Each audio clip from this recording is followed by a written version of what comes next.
Okay, so hello po, good morning. Ayan, good morning po sa lahat. Good morning dito sa amin. Ano. Today is Sunday, September 28.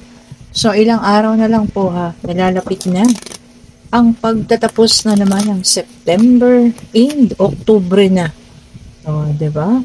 Looking forward tayo sa October ha. Sana lahat alam niyo 'yun, magbago ang financial. Ayan. Magbago ang mga nararamdaman. Okay po.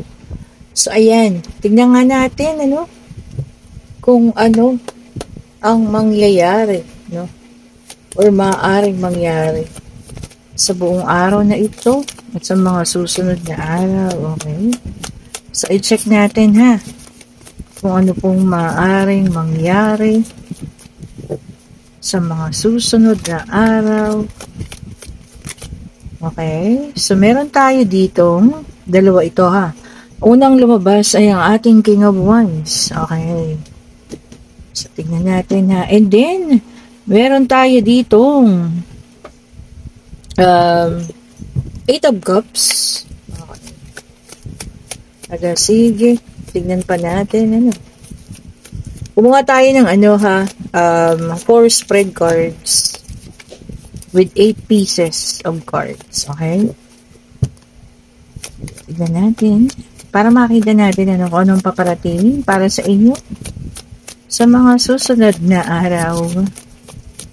And iba yung pakiramdam ko, for the month of October. Ay, meron tayong Page of Pentacles. So, sa tingin ko, for the month of October, talaga maraming pagbabago, ha? Pagbabago sa pakiramdam, pagbabago sa ating financial especially, So, nakikita ko talagang yung iba magkakaroon ng pag-boom ang mga financial ninyo.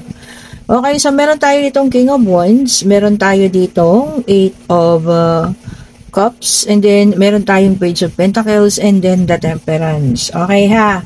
So dito, so nakikita ko, communication is coming. So kung nakikita nyo ha, magbubukas ang komunikasyon. This is a Page of Pentacles. Okay po. And, ito ang nakakatawa ha. Communication is coming. So, depende sa inyo ha. Kung sino yung makaka-resonate. Kasi dalawa ito. Pupwedeng sa bagong tao po. Ayan. Or pupwedeng sa taong umalis. Oh. 'Di ba? So, dalawa ito ha. Depende kung ano yung magre-resonate sa inyo ha. Sabi ko nga, hindi lahat makaka-resonate. So, communication is coming. Pag-uusap, ay paparating. Pwedeng sa panibagong tao, pwede pong ito ay sa taong nakaalis na or umalis sa'yo, matagal na, nakaraan na, at ngayon, gusto niya makipag-usap sa'yo. Pero ang sabi rito ng ating Angel Temperance, i-balanse po ang lahat ha. Okay, so nasa sa inyo pa rin, i-balanse, Baka sa sobrang excitement, diba? Masobrahan na naman tayo sa excitement, at tayo, alam niyo yun, mag-give in na naman ng bonggang-bongga. Okay po. Ayan, tignan pa natin ha. Gusto ko pa ng isang second layer sa 4 spread cards. So, communication is coming. Ay. Unang-una, meron tayo dito ang Knight of Cups. So, syempre, may kinalaman sa ating love life ito, ha? And, a new beginning. Ulitin ko ha. Pwedeng a new beginning dun sa taong umalis. Pwedeng a new beginning dito sa bagong paparating. Okay. So, ayan ha. Communication. May tao makikipag-communicate sa inyo. Mamaaring parating ito. Ay, parating na nga po. Ayan na ha. So, eto na. Paparating na ang communication na ito. Ayan.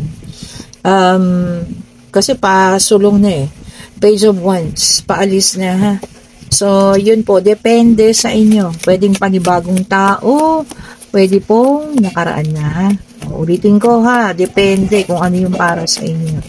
Kung panibagong tao man ito at gusto makipagkaroon sa inyo ng communication, depende po sa inyo kung bibigyan nyo ng pagkakataon. Ngayon, kung luma, hindi naman, kung yung ex ninyo ito at gusto makipag-ayos, depende pa rin po sa inyo ha. Okay. For the last card, kaya pala, Two of Cups po, which is soulmate ang ibig sabihin, ha? Okay, so ulitin natin. Communication is coming. Pwede pong sa panibagong tao dahil kayo ay soulmate. So, ibig sabihin, makikilala mo na siya. Pwede rin pong ang taong nakaraan na, no, umalis sa buhay mo at ngayon, gusto makipag-communicate sa'yo. However, maaaring mapunta ito, yan ha, sa panibagong pag-ibig or pagbubukas muli ng dating pag-ibig. This could be a new beginning, no? Panibago sa inyong dalawa or panibago sa inyong dalawa. And ang hinihingi lang ng angel temperance is pagbabalanse. Okay? Sa pagkakataong ito po ha, huwag na ninyong kalimutan na mahalin ang inyong sarili. Ayan ha. Baka kasi todo-todo ang pagmamahal ninyo dito sa taong ito kung sino man sa kanila nyo. At tapos makakalimutan na naman ninyo ang sarili ninyo. So, sa angel temperance po ang nagpapaalala, i-balance lang po. Okay?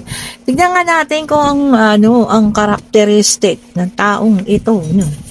Ayan ha, sabi ko sa inyo, karakteristik at saka niya pala, 2 letra ba? O pwedeng 3 letra ng kanyang pangalan. So, kukuha tayo dito. Okay, so may letter S. Ayan ha, may letter S agad. Tumalon pa yun. And may letter A. Okay po. And may letter K sa kanyang pangalan. Okay. So, ayun ha. Okay po. So, ayan, ang tao magbabalik. Ayan ang kanyang mga may letra sa mga pangalan niya ha. At ito naman ang kanyang karakteristik, ano. Pwede rin sabi ko sa inyo, ito ay panibagong tao, no? Ay maitim. Diba? May maitim palang ganun, ano. Okay, tignan pa natin ha. O, ito. Ay, tantalizing eyes. O, malamlam daw po ang mga mata. So, ibig sabihin maganda ang mga eyes nito, ha. So, ayan po, ha. Ang maaaring magbalik at maaaring panibagong tao rin. The point here is communication is coming towards you. And kung gusto mong bigyan ng tsansa, nasa sayo po yan, ha. Iniiwan na sayo ng baraha ang pagpapasya.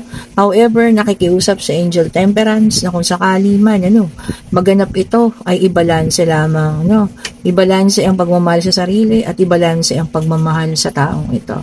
Okay po, and kung nagugustuhan niya ating reading, pa-like naman, pa-share, okay po. And then hit the notification bell para lagi kayong updated sa mga bagong videos na nire-release natin.